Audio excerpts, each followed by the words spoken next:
Bismillahirrahmanirrahim. Assalamualaikum warahmatullahi wabarakatuh.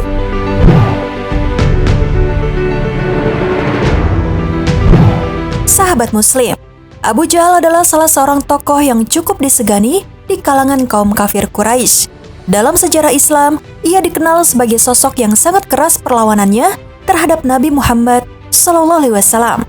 Berbagai cara dilakukan Abu Jahal untuk memusuhi Nabi, mulai dari memaki, menghina, dan merencanakan berbagai upaya pembunuhan terhadap Rasulullah. Abu Jahal bahkan menjadi pemimpin pasukan kafir Quraisy dalam perang Badar melawan pasukan Muslim pada tahun 624.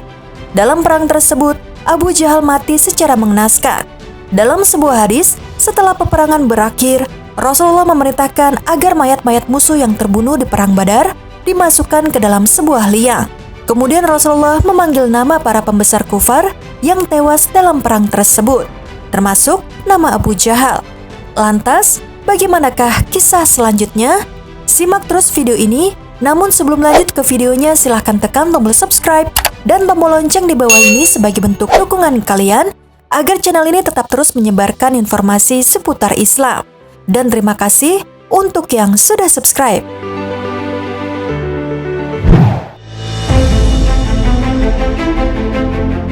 Sahabat Muslim, perang besar yang pertama kali terjadi dalam sejarah Islam adalah Perang Badar. Perang ini terjadi pada 17 Ramadan tahun 2 Hijriah. Kisah Perang Badar sempat membuat getar para musuh kaum muslimin lain. Sebab dengan pasukan dan senjata yang tidak imbang, atas izin Allah Subhanahu wa Ta'ala, pasukan Rasulullah SAW berhasil memenangkan peperangan. Tentara Islam kala itu sejumlah sekitar 313 orang dengan penuh keyakinan menghadapi 1.000 orang lebih pasukan Quraisy yang lengkap dengan persenjataannya. Ada yang mengatakan bahwa pasukan muslimin kala itu berjumlah 319 orang. Peristiwa besar dimulai pada Jumat pagi yang malamnya sempat turun hujan lebat di lembah Badar. Meski pasukan tidak imbang, pertempuran tetap tak terelakkan. Abu Jahal adalah pemimpin dari pasukan kafir yang membawa 1.000 orang pasukan Quraisy dari Mekah. Abu Jahal menggunakan lidahnya yang tajam untuk menyulut semangat juang dan mengobarkan semangat tempur kaum Quraisy. Abu Jahal dan pemuka Quraisy yang lain berpendapat bahwa momen tersebut sangat tepat untuk memberi pelajaran kepada kaum muslimin. Mereka tidak tahan lagi karena merasa dianggap remeh oleh kekuatan kaum muslim yang dulu lemah dan terusir dari mereka. Mereka merasa harga diri mereka telah diinjak-injak oleh Rasulullah dan para pengikutnya. Atas izin Allah Subhanahu wa Ta'ala, umat Islam berhasil memenangkan peperangan. Meskipun kalah dari segi personil dan persenjataan, tercatat 70 tentara Quraisy tewas dalam perang besar itu, sedangkan 70 lainnya menjadi tawanan perang. Abu Jahal pasti tidak menyangka bahwa keberangkatannya ke medan perang Badar merupakan malapetaka besar dalam hidupnya. Pasukan Quraisy menghadapi kekalahan dan dia tewas dalam perang tersebut. Kemudian, sesaat setelah peperangan berakhir, Rasulullah SAW memerintahkan agar mayat-mayat musuh yang terbunuh di perang Badar dikumpulkan dan dimasukkan ke dalam sebuah liang. Di tempat itu pula 70 orang dikubur. Setelah mereka ditimbun tanah, Nabi SAW mendekati kubur mereka. Sebagaimana diriwayatkan secara muttafaq alaih, Rasulullah SAW lalu mengajak bicara orang-orang kafir yang telah mati itu di dalam kuburnya.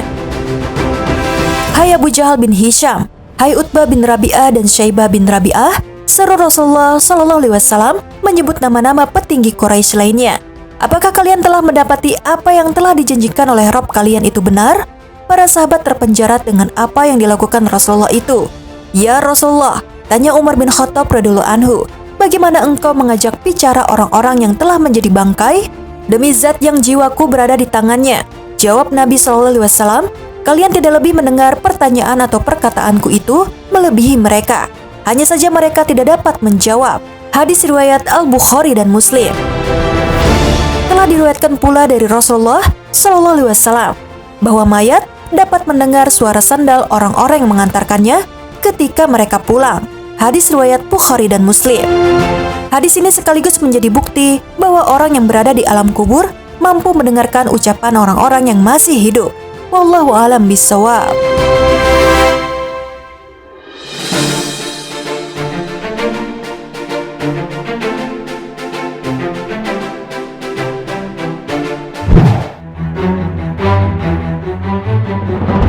sahabat muslim, demikianlah kisah Rasulullah yang berbicara dengan jenazah Abu Jahal. Peristiwa ini terjadi sesaat setelah Perang Badar. Setelah kaum muslimin dimenangkan oleh Allah Subhanahu wa Ta'ala dan kafir Quraisy menderita luka dan kalah, jasad orang kafir dimasukkan ke dalam kuburan. Setelah ditimbun tanah, Nabi SAW mendekati kubur mereka untuk menyampaikan pertanyaan tersebut. Sekian video kali ini. Wassalamualaikum warahmatullahi wabarakatuh.